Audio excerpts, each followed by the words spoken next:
podcast. As a kid, along with your basketball dreams, did you ever think, hey, I could be a TV guy, I could be a star in the media? No, because basketball was it for me. Like I wanted to make it in basketball, and that was all I ever wanted to do. As you go through this, you do the interviews, you do all of these different things. The one thing I would always hear is like, man, you're a great interview. You're a great interview. You're a great interview. What does that mean, though? I never truly understood what that meant until I started interviewing people. But in my mind, what I thought it meant was like, oh man, I can do this TV thing because people think I'm a great interview. I went on the arena and screwed up quickly and realized that wasn't quite what it meant. And, I had the question with Masai that just went all the way left. But that was such a huge moment in my learning and how to do this that I'm not sure I am where I am in my journey on that side without that moment, because it just taught me so much and failing in that moment. Like, I could have got mad at everybody else, like, y'all stupid, and like, this is what I meant. But the reality is the way I said it was terrible. And I know what I meant, and I think what I meant was great, but I didn't get it out that way. And so that taught me so much. And so, as I've gone on in my career, I've thought like, man, that's probably a second career for me, and I can really do that well. But that was just under the misconception of being a great interview would make me good at this. And once I realized that was the total opposite, and once you're sitting in the seat of actually you're hosting the interview, you're conducting the interview, it's totally different seat from me sitting here, and how to turn that on, how to turn that off, and just figuring all of those things out. I realized how far off I am, and being great at that. But I have a drive and a will to be great at it. I think I'm going to be great at it. But I work just as hard at that as I do at basketball now. And I mean, that's the only method I know that can help me get to where I want to go. And so I work extremely hard, and I dedicate a lot of time to it because I want to be great at it. And I think I can. I believe I can, or else I wouldn't do it.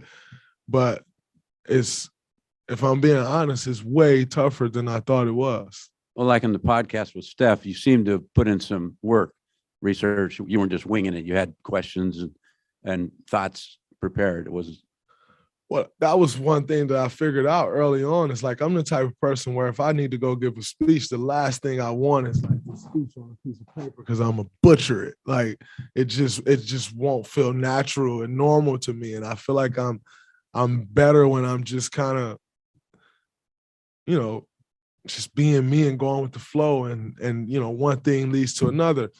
And so my first few podcasts, I'll go back and watch like film on it. And I feel like if you go watch it, I'm all over the place. But I had like the notes that my producer would send me, and like I'm clicking on the Zoom link to start the podcast, and like I'm looking at the notes as I'm clicking on. And after the first few episodes, I started looking over my notes and like doing more research on my own. My producer, Jackson, he would send me these notes, and he would send me accomplishments, and he'd send me questions. And then I'm looking at the questions for the first time, and I'm like, yeah, I wouldn't quite ask this question in this way. So now I'm sitting there doing the podcast, and I'm trying to rephrase the question in the middle of listening to this guy speak and like doing all these things. And I realized like, yo, you got to do a little more preparing than what you're doing. And so I figured that out, and I learned that. And now I if I'm doing an interview on Monday, Wednesday before, I'm starting to study my notes and going through things. But I've kind of realized like it's a process just like anything else. It's given me so much more respect for everything that you all go through, because it's the same preparation. Like you have to prepare yourself or you go in looking like an idiot.